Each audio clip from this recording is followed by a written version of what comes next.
Hello guys, আসসালামু আলাইকুম। আমাদের কুড়িগ্রাম জেলার রাজারহাট থানা থেকে রাজারহাট থানা রোড, তো আমাদের রাজারহাট থানা থেকে তিস্তা যাওয়ার রাস্তাটা ভাইরাল রাস্তা। অনেকজনে এসে ভিডিও করে, বাট অনেক টিকটক করে ফানি ভিডিও করে, বাট আমাদের বাড়ি বলে রাস্তা আমরা নিজেই চিনি না, বাট চিনি কিন্তু কতটা ভাইরাল জায়গা বা জানি না। এখন চিনি সবার ফোনে দেখি, তা আমরা আজকে বেড়াইলাম উদ্দেশ্য করে ভাইরাল রাস্তা ঘোরার জন্য।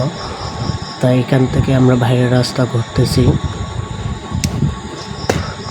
অনেক সুন্দর একটা জায়গা, কোয়ার মতন না। এই যে তালের গাছ, প্রায় 1 কিলো জায়গা পর্যন্ত তালের গাছ, সেই একটা জায়গা, ভাইরাল জায়গা। তো এইখান থেকে আমরা তিস্তা পর্যন্ত আজকে ভিডিও করছি। তো ভিডিওটা সবাই শুরু থেকে শেষ পর্যন্ত দেখবেন, লাইক শেয়ার কমেন্ট করে আমাদের পাশে থাকবেন। আমি বর্তমানে ড্রাইভ করতেছি গাইস, আমি নিজে গাড়ি চালাইতেছি, এই জন্য আমার ফেসটা দিতে পারিনি, কিন্তু তিস্তার ওখানে আমার নিজের ফেস দিয়েছি। সবাই দেখবেন, শুরু থেকে শেষ পর্যন্ত দেখবেন, লাইক শেয়ার কমেন্ট করে আমার পাশে থাকবেন।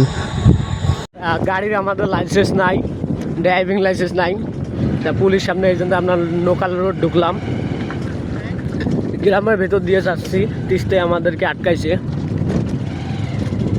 তা আমরা গ্রামের ভেতর দিয়ে ঢুকতেছি। দেখা যাক পার হওয়া যায় কি না যায়, আল্লাহ ভরসা। সামনে মনে হয় একটা রেলগাড়ি দেখা যাচ্ছে, লোকাল গাড়ি। তো পুলিশ ধরলেই 20,000 টাকা, না এলেও 5,000 টাকা ফাইন নেই। মাগার সামনে রেল লাইনে বৃষ্টিও প্রচুর। ওই যে রেলগাড়িটা যাচ্ছে,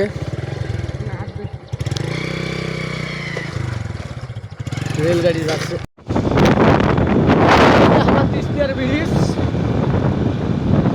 তিস্তার ব্রিজ।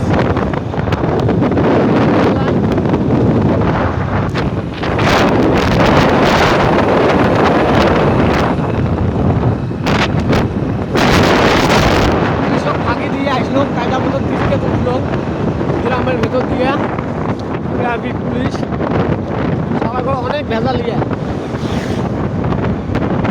আমার তিস্তার ব্রিজ গাইস।